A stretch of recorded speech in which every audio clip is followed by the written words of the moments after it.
고품격 날라리 방송 한준희 장지현의 원투펀치 402회 1부 시작해 보도록 하겠습니다. 자, 우리가 지금 굉장히 다양한 주제로 원투펀치를 진행을 하고 있잖아요. 오늘 주제는 또 색다른 게 왔습니다. 바로 리그가 지금 코로나 때문에 중단되고 있는 이 시점에서 2019, 20년 과연 베스트 11은 누굴까? 그런데 어떤 리그가 아니고요. 모든 리그를 다 통틀어서 베스트 11을 뽑아보는 시간을 가질까 하는데 두 분 좀 고민 많으셨겠어요. 오히려 뭐 모든 리그 토탈 하면은요. 네. 워낙에 좀 뚜렷한 선수들이 이렇게 좀 있으면 사실 고민을 좀 덜 할 수도 있어요. 오히려. 그렇죠. 또 그렇네요. 고민을 덜 할 수도 있는데 근데 올 시즌은 사실 지금 이 시점에 이 시즌 베스트 11을 한다는 게 좀 사실 안타까운 일이죠. 그렇죠. 원래는 이거 5월 말이나 돼서 해야 되는 건데 근데 올 시즌은 공격 포인트가 좋은 선수들이 꽤 많더라고요.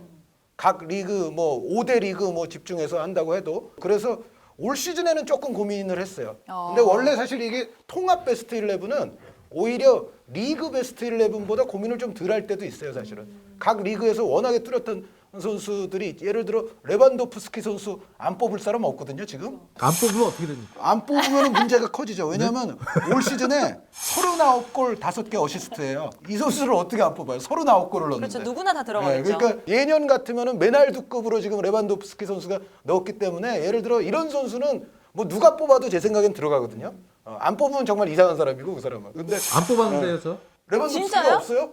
빵에 뽑아 있잖아. 그러니까 오히려 좀 쉬울 수도 있어요. 그런데 비슷비슷한 수준으로 잘한 선수들이 올 시즌은 좀 많아서 약간 고민은 했습니다. 장희연님은 또 어떤 생각하셨어요? 이렇게 해외파 리그 통틀어서 네. 베스트 11을 지금 뽑는다고 했을 때. 한 의원님 지금 얘기를 녹음기 틀어서 다시 재생시키는 거랑 거의 똑같은 것 같아요. 제 생각도. 네, 센터백에서 조금 고민, 측면 수비에서 약간의 고민, 근데 공격진에서의 조금 많은 고민, 뭐 그 정도.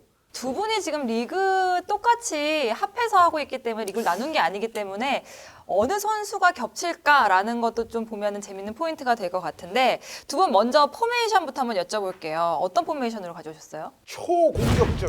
맨날 초. 아니에요. 저 요즘 4-4-2로도 하고 저 예전에 초공격적인 그랬어요. 전형을 많이 한 의원님이 했었어요. 초공격적이고 저 복고적일 수도 있어요. 제가 레트로 경향이 요즘 축구에 있다고 말씀을 드리는데 그런 포메이션 3-1-4-2. 3-2-4-2. 네. 3-1-4-2. 알겠습니다. 장희연님은요? 저는 좀 밸런스 위주이기 때문에 밸런스. 네, 4-2-3-1. 근데 저도 4-2-3-1? 좀 공격적이에요. 네, 공격진이 좀 많이 들어가 있죠.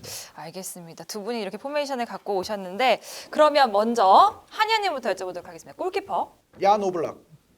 설명해야 됩니까? 그러면 해주셔야죠. 좀 아쉬운 골키퍼들이 있기는 있어요. 특히 셰필드 유나이티드의 딘 핸더슨 선수. 이 선수가 저는 올 시즌에 가장 뭐 5대 리그 토탈 하더라도 어떻게 보면 뭔가 껍질을 깨고 나온 선수라는 생각이 딘 핸더슨 들고요. 좋았죠. 네, 딘 핸더슨 선수도 있고 뭐 전통의 강자들인 마누엘 노이어 선수라든가 마크 안드레 테어슈테겐 선수라든가 알리송 선수도 있고 그래도 얀 오블락. 네, 네. 알겠습니다. 얀 오블락. 과연 장희연님은 저 또한 얀 오블락입니다. 네. 그러니까 오블락이 물론 이제 수비 라인도 좋았지만 올 시즌의 수비 라인이 진짜 디에고 고딘이 있을 때 전성기일 때 그만큼 아주 철옹성 같은 수비 라인이다라고 하기보다는 조금 불안 요소도 있었던입니다. 공격은 더 말할 것도 없었지만 공격은 27경기 끝난 시점에서 중단이 됐는데 31골밖에 못 넣었어요. 네. 아틀레티코 마드리드가 그만큼 공격진이 좋지 않은 상황에서 이 최후의 보루인 오블락 선수는 뭐 꾸준히 매 시즌 잘해주고 있지만 역시 올 시즌은 완전 전성기의 정점에 올라간 것 아닌가 그렇게 생각이 들 정도로 안정적이었어요. 그래서 항상 오블락의 플레이를 보면 밸런스가 가장 좋은 현대 축구에서의 키퍼가 누구냐. 수비적으로 일단 키퍼는 안정감이 중요하잖아요. 슈퍼 세이브 능력은 뭐 말할 것도 없고요. 그런 엄청난 선방도 잘하지만 결정적인 상황에서의 이 침착한 행동들을 보면 1대1 상황에서도 막 무리하게 달려나온다거나 위험한 플레이를 거의 하지 않아요. 오블락은 어느 정도 자리에서 어떤 존을 지키고 거기서 이제 각도를 딱 줄이면서 아주 침착하게 행동하면서 결국 세이빙을 해내는 이런 경우들이 상당히 많은 것 같아요. 그런 부분에서는 역시 오블락 선수의 진가가 아틀레티코 마드리드가 추구하는 어떤 수비적인 그런 컨셉하고도 잘 맞아떨어진 그런 시즌 중에 하나가 아닌가. 올 시즌에 수비까지 무너졌으면은 참 힘들었을 아틀레티코 마드리드인데 그런 상황에서는 역시 아틀레티코 마드리드의 오블락. 저도 다른 키퍼들 몇 명을 놓고 약간의 고민을 했지만 아니 이건 오블락이다. 네. 그래서 첼시로 꼭 왔으면 좋겠습니다. 마지막에 사심 담아서. 아니 여보세요. 네. 왜요? 아니 돈을 갖다 주세요. 돈으로 해요. 그러니까요. 돈으로. 뭐 당연히 돈을 줘야죠. 꺼내놓고 해요. 자, 이제 수비수로 넘어갈게요. 한유아님. 수비수는 저는 3명인데요. 정통적인 중앙 수비는 한 명밖에 없습니다. 네. 가운데 반다이크 선수. 음. 네. 그 반다이크 선수가 글쎄요, 뭐 올 시즌 뚫리는 장면도 조금은 있었죠. 뭐 완전 뭐 정말 100% 철옹성이지는 않았을 수도 있으나 그래도 리버풀에 대한 어떤 공헌도 전체적인 퍼포먼스의 평균치 이런 걸로 보면은 반다이크 선수는 들어가야 된다는 생각이고요. 그리고 양 사이드에 있는 3백의 2명은 사실은 다 측면 수비수들이에요. 네. 네. 측면 수비수들인데 둘 다 사실은 공격에 가까운 선수들인데 바이에른 뮌헨의 알폰소 데이비스. 네. 정말 포지션 변경에서 엄청난 센세이션을 일으킬 정도의 올 시즌 아주 좋은 활약을 했다는 생각이고 오른쪽은 지난번 현대 전술 얘기할 때 플레이메이킹 풀백 얘기할 때 가장 또 대표적인 선수였던 알렉산더 아놀드 선수. 알렉산더 아놀드 선수도 물론 수비적으로는 약간 좀 안 좋은 장면들도 없지는 않았는데 그건 이제 미세하게 현미경처럼 봤을 때 그렇고 일단 알렉산더 아놀드 선수의 올 시즌 공격 포인트가 어떻게 되냐면 2골에 14개 어시스트입니다. 네. 그러면은 지난번에 말씀드렸던 그 플레이메이킹 풀백의 자격이 있는 거죠. 그렇죠. 어시스트를 이 자리에서 14개를 한다? 이건 정말 대단한 거 아닙니까? 물론 이제 오른쪽에서 뛰는 이제 윙어로도 많이 뛰었지만 뭐 예를 들어 하키미 선수라든가 또 레스터의 히카르도 페레이라 선수라든가 뭐 하키미도 어시스트 네. 엄청 많이 했지. 근데 이제 하키미 선수는 아예 윙어처럼 또 그치. 뛰기도 했기 때문에 아놀드 선수와는 조금 다르다고 보고 전체적으로 오른쪽 측면에서는 역시 알렉산더 아놀드 선수가 올 시즌에는 평균적으로는 1등이라고 할 만하다. 그런데 저는 어쨌든 3백인데 이 센터백의 사이드를 측면 수비들로 놨어요. 네. 굉장히 공격적인 알폰소 데이비스, 트렌트 알렉산더 아놀드 이렇게 했습니다. 알겠습니다. 장 의원님 여기서 몇 명 네. 겹치나요? 2명 겹칩니다. 2명. 네. 누구예요? 반다이크와 아놀드. 네. 저의 왼쪽 수비는 고민을 몇 명을 두고 좀 했어요. 그래서 FC 포르투의 텔레스 선수도 상당히 올 시즌에 인상적으로 저는 봤던 선수인데 이 텔레스 선수와 그리고 올 시즌만큼은 이 고젠스 선수에 대한 플레이 윙백 역할이지만 전술적으로는요.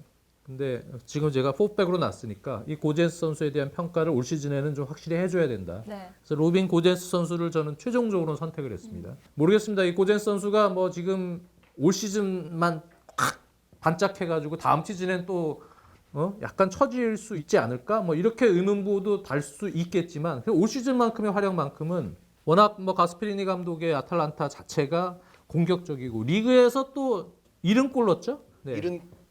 팀이요? 예, 네. 팀이 리그에서 70골을 넣은 팀인데 네. 이 팀에서는 그래도 베스트가 하나 나와야 되지 않을까? 어떻게 보면은 근데 그 부분에서 근데 아틀란타는 윙백이 상당히 중요한 전술적으로 중요한 팀이고 윙백에서 뽑으라면 고젠스 선수가 들어가야 된다. 어떻게 보면 아탈란타 팀을 상징하는 대표적인 선수로 가장 뽑은 의미도 MVP다? 있어요. 전체적으로 뭐 워낙 공격적인 색깔을 주문하니까 공격적인 능력, 오버랩 상당히 빠르고 그 다음에 또 크로스나 또 어시스트, 패스를 해주는 그런 능력들이 정말 일취월장하듯이 좋아진 이 고젠스 선수고 그리고 수비적으로도 고젠스 선수가 워낙 팀이 공격적이다 보니까 이제 수비에 약간 의문부호가 뭐 달릴 수도 있다 이렇게 생각이 들 수도 있겠지만 그거는 이제 전술적인 문제고 저는 수비적으로도 고젠스는 충분히 가능성이 높은 그런 시즌을 보여줬다. 네. 그래서 나머지 한 명은 또 누굴까요? 또 한 명의 센터백 고민을 또 좀 많이 했어요. 올 시즌에 뭐 우파메카노 또 레알 마드리드의 센터백도 잘했죠. 바란 선수도 잘하고. 근데 한 의원님 조금 기분 좋으라고 라모스. 한 의원님이 7골. 고딘, 라모스, 오블락 뭐 이런 선수. 뭐 설명이 필요합니까? 이런 선수들이 있거든요. 네. 똑같았어요. 지금. 깜짝 놀랐어요. 네, 라모스 선수. 라모스 선수를 보면은 라모스 선수가 이제 86년생인데 호날두 선수는 85년생이고.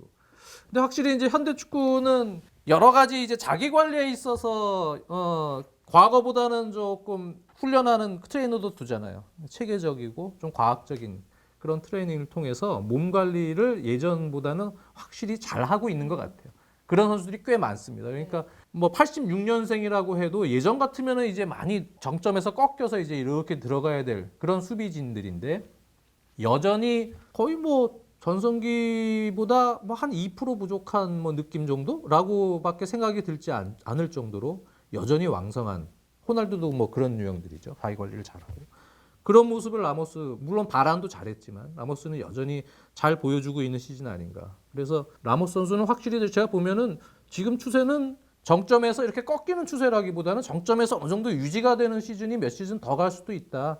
그런 느낌을 받을 정도로 충분히 피지컬적으로도 계속 활약이 가능하고 여전히 최고의 활약을 보여주고 있다. 그런 의미에서 라모스 선수는 여러 가지로 약간 그런 상징적인 의미에서도 뽑았습니다. 다른 새롭게 막 올라온 센터백들도 있지만 그래서 반다이크와 라모스 이렇게 선정을 했습니다. 알겠습니다. 이렇게 수비수 한의원님은 3백 그리고 장현님은 4백을 말씀해 주셨고요. 이제 미드필더 여쭤볼게요. 네, 네 줄이니까 제가 한 명하고 장 의원님이 두 명 하면 될 것 같아요. 네. 저의 한 명은 레알 마드리드 카세미르 선수입니다. 네. 카세미르 선수가 제가 해설할 때 가끔 이런 얘기를 하는데 예전에는 레알 마드리드에 정말 잘하는 선수들이 너무 많잖아요. 그런데 그럼 레알을 상대하는 상대팀이 그나마 좀 약해 보이는 선수 하나를 좀 집중적으로 압박하려면 누구를 해야 되느냐? 카세미르를 해야 된다라고 몇 년 전에는 제가 그랬는데 요즘은 아니에요.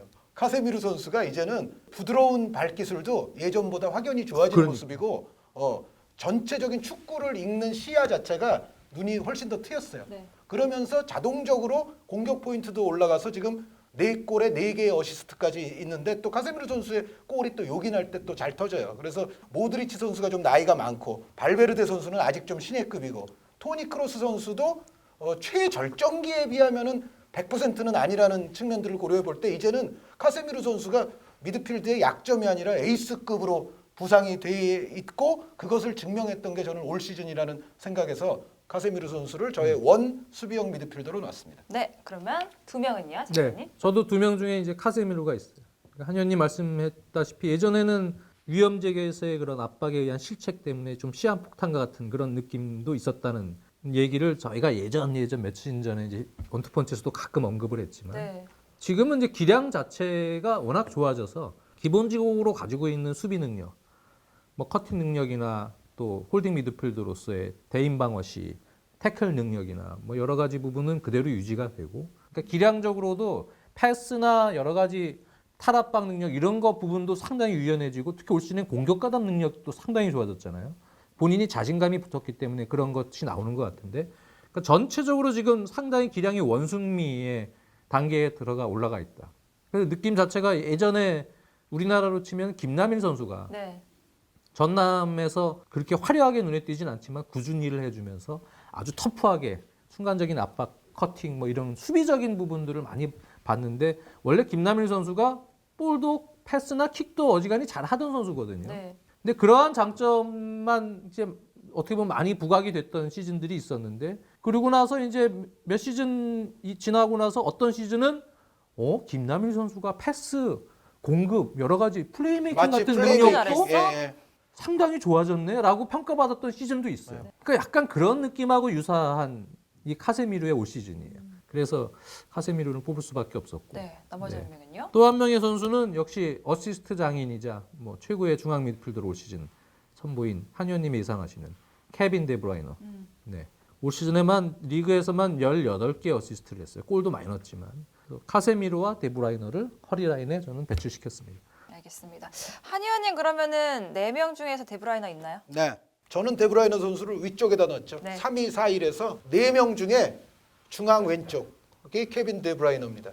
데브라이너 선수 어시스트가 이제 모든 대회 토탈하면 20개예요. 근데 20개보다 5대 리그에서 더 많은 어시스트를 한 선수는 하나 있는데 프랑스 리그에서 뛰는 디마리아 선수입니다. 네. 디마리아 선수가 21개의 어시스트를 했는데 어쨌든 디마리아 선수를 제외하면 어시스트만 봤을 때는 케빈 데브라이너가 20개, 메시 선수는 16개고요. 제가 좀 높은 선수들을 적어봤는데 은바페 선수가 17개, 어시스트만입니다.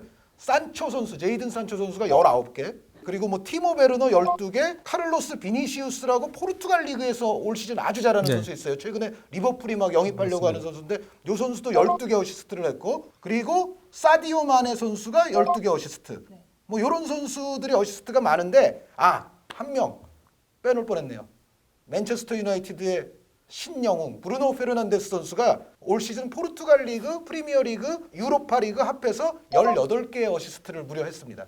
포르투갈 리그에 포함되어 있다 손 치더라도 굉장히 높은 수치죠. 그래서 이렇게 어시스트 많이 한 선수들이 있지만 그럼에도 불구하고 케빈 데브라이너 선수의 어시스트는 수치로도 매우 높을 뿐 아니라 그 어시스트의 퀄리티와 순도를 따질 때도 굉장히 최상급에 올라 있다고 생각이 되고, 뭐 설명이 필요 없는 축구 도사죠. 그래서 데브라이너 선수가 3위 4일 중에 왼쪽 중앙에 있다는 말씀을 드리고, 그 옆에는 누구냐? 리오넬 메시 선수입니다.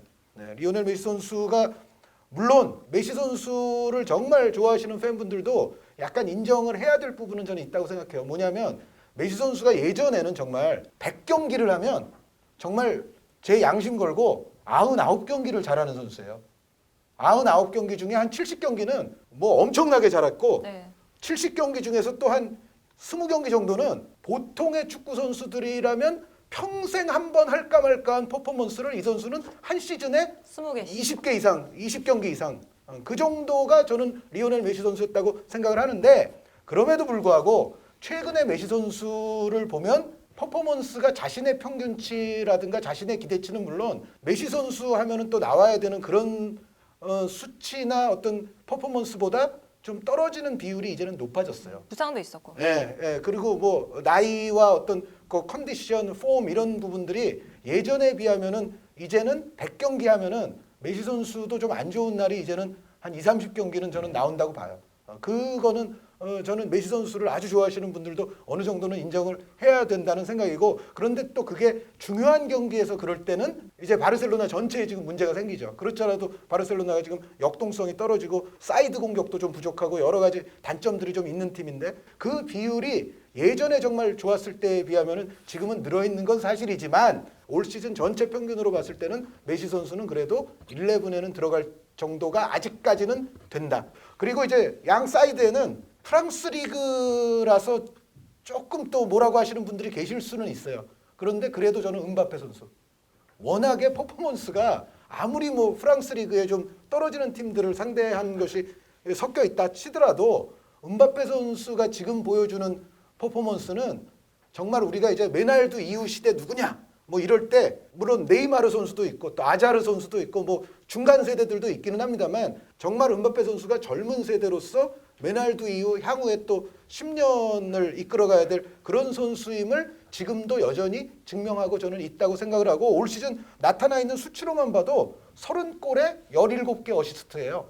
공격 포인트 합이 47개인데 이거는 레반도프스키 선수보다도 많습니다. 레반도프스키 선수가 39골에 5개니까 44개거든요. 근데 물론 이제 리그 차이를 감안한다 하더라도 음바페 선수의 일단 수치는 엄청난 수치이고, 음바페 선수가 4년째 이미 시즌 검증이 20골을 넘어섰거든요. 모나코 시절부터 시작해서 지금 이제 4시즌째 이미 20골을, 지난 시즌 같은 경우에는 거의 40골에 근접을 했었고, 음바페 선수의 지금 퍼포먼스는 전혀 올 시즌에도 저는 떨어지지 않았다고 생각을 해요. 그래서 음바페 선수를 한 자리에 넣었고요.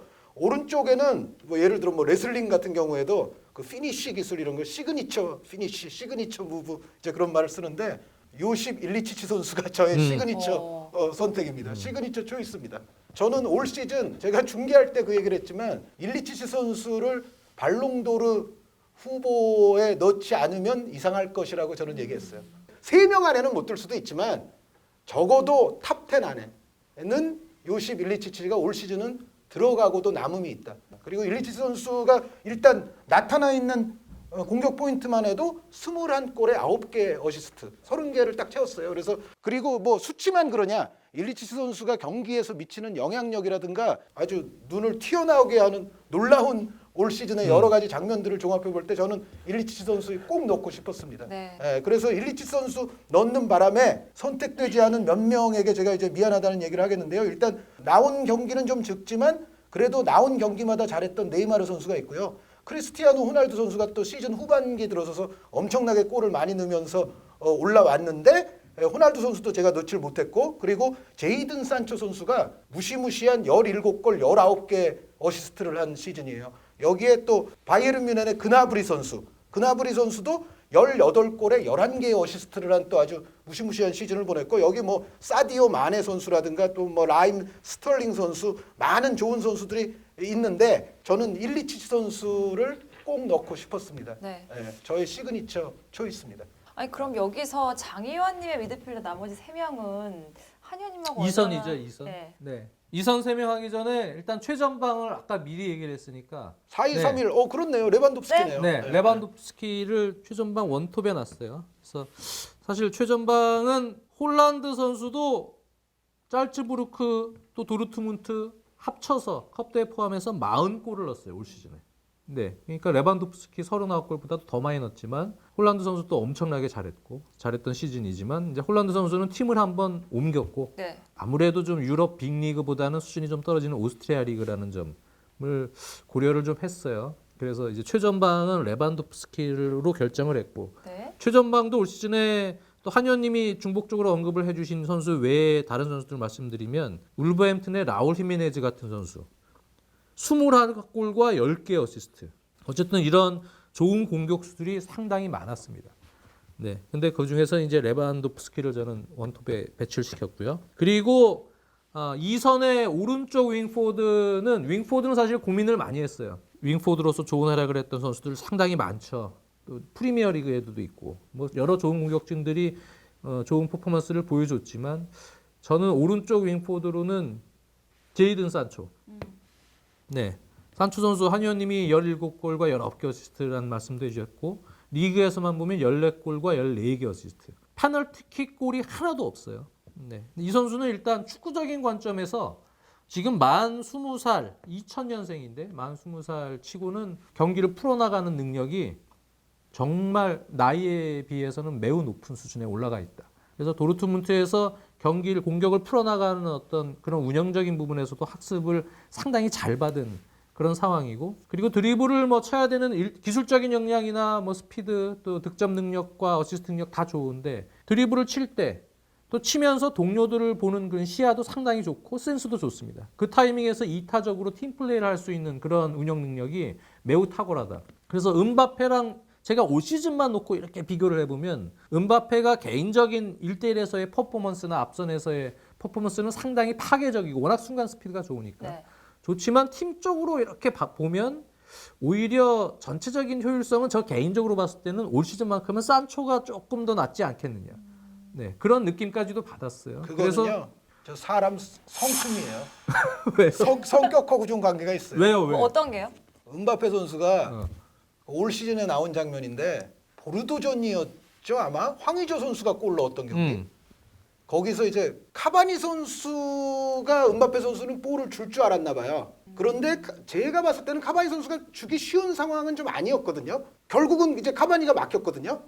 거기서 은바페 선수가 막 뭐라고 하는 왜 나한테 거예요. 안 그런 주는 게 거야? 그런데 이제 카바니 선수는 누구니까 파리 생제르맹의 레전드 오브 레전드고 파리 생제르맹에서 200골 넣은 선수 아닙니까? 그리고 나이 차이만 해도 뭐 그렇죠. 우리나라처럼 장유유서 뭐 이런 문화가 아니라 하더라도 전체적으로 은바페 선수에게 뭐 야단 맞을 아무리 올 시즌 비중이 좀 줄었어도 그런 군번은 아니거든요. 네. 그래서 이 장면을 가지고 나중에 보르도와 그 프랑스 국가대표팀 레전드라고 볼 수 있는 크리스토프 뒤가리가 요즘 해설위원 방송을 하거든요. 근데 뒤가리 씨가 내가 카바니였으면 은바페 그날 가만 안 놔뒀다. 뒤가리에 넣어서 은바페야. 뒤가리에 넣어서. 저 여기서 카바니 선수 칭찬을 좀 해주면 카바니 선수가 사실 인품이 그렇죠. 좋아요. 그러니까 은바페 선수, 네이마르 선수 등등 파리 생제르맹의 거의 선수 전원이 홀란드 선수 놀릴 때 있었잖아요. 네. 근데 그때 파리 생제르맹에서 그거에 동참하지 않은 유일한 선수가 카바니 선수고요. 카바니 선수 하면은 예전에 저 네이마르 선수가 막 페널티킥 뺏어가고 막 이래도 사실은 카바니 선수 쪽에서 좀 사실 그래도 많이 참은 거죠. 그런데 레전드까지도 이제 뭐라고 그런 거거든요. 네. 근데 그런 게 제가 봤을 때는 은바페 선수의 약간 성품과 관련이 있다. 그러니까 장 의원님이 말씀하시는 부분이 조금 이제 이기적으로 보일 때가 있다는 거잖아요. 그러니까 플레이 스타일 자체가 그러니까 은바페는 아예 수비가 앞에 있으면 거기서 나는 워낙 스피드가 좋으니까 순간 스피드. 이 선수를 내가 그냥 돌파를 해서 내가 해결을 하겠다. 물론 이제 어시스트도 은바페도 꽤 많이 합니다. 네. 근데 그런 성향이 조금 강하고 반면에 이제 산초 같은 경우는 항상 보면은 돌파를 하면서도 동료를 좀 많이 의식을 하고 조금 더 좋은 공간이 있으면 그쪽에 확률 높은 게임을 하려는 게 있던 얘기죠. 그래서 축구적인 관점에서 보면은 그런 느낌에서 은바페는 이게 프랑스 리그이기 때문에 약간 그런 부분도 있을 것 같다. 조금 이제 빅리그, 빅클럽 큰 팀으로 좀 빨리 큰 물로 네. 와서 여기서 좀 배워야 된다. 그러니까 은바페는 제가 워낙 초반에 모나코 시절에 너무 센세이널하게 가지고 있는 걸 많이 봤기 때문에 이 선수는 축구만 잘 배우면 이제 엄청난 선수가 될 거라고 했는데 사실 엄밀히 보면 은바페는 그때랑 비슷한 느낌이에요. 그냥 그대로 있는 느낌이에요. 조금 성장한 게 거기서 아니고 축구적인 어떤 축구력이죠, 일종의. 축구를 하는 어떤 운영 능력, 축구력적인 측면에서는 그렇게 많은 발전을 한 것 같은 느낌이 안 들고 빨리 좀 큰 물로 왔으면 좋겠어요. 근데 산초는 조금 스탠다드하게 체계적으로 스텝 바이 스텝 잘 밟고 있는 것 같아요. 이 학습을. 그래서 그런 느낌? 어쨌든 간에. 그래서 그런 부분에서 산초를 저는 뽑았고요. 네. 그리고 나머지 이선의 두 명은 세컨 스트라이커 프리 스타일러 메시 선수를 저는 공격형 미드필드에 포진을 시켰습니다. 한 의원님이 설명을 다 해주셨고 왼쪽 윙 포드로 은바페와 호날두 선수를 조금 고민을 많이 했습니다. 근데 저의 최종 선택은 호날두. 네, 그거는 이제 최근 임팩트가 너무 셌고 물론 한국 팬들에게는 좋지 않은 인상을 심어줬던 호날두지만 이거는 지금 객관적으로 리그에서의 활약만 놓고 봤을 때 최근 임팩트가 워낙 좋다. 네, 그래서 호날두로 마지막으로 뽑았습니다. 네, 그럼 한의원님의 투톱 어떻게 될까요? 네, 한 명은 레반도프스키 선수고요. 또 한 명은 장희원님에게 탈락한 홀란드 선수입니다. 저는 원톱이라서 네, 탈락이 됐어요. 네, 홀란드 선수와 레반도프스키 선수 투톱인데 네. 홀란드 선수가 이제 40골에 9개 어시스트인데 요 중에 그러면은 오스트리아를 제외한다 칩시다. 남는 수치만 제가 말씀드리면 오스트리아를 제외하면은 남는 게 분데스리가, 포칼, 챔피언스리그거든요. 그러니까 독일과 챔피언스리그에서 넣은 것만 하면 얼마냐? 20골 3개 어시스트입니다. 엄청나죠. 네. 그러니까 반타작 해봐야 해봐야 20골이 남습니다. 남은 게- 제가 홀란드 선수에게는. 오죽하면 이 19살의 선수를 레반도프스키랑 고민을 계속 했다니까요. 레반도프스키를 뽑을 수밖에 그렇죠. 없는 시즌이라고 하는 나이라고 서두에서 생각하면. 얘기했지만 홀란드를 뽑을까 너무 고민을 많이 했거든요.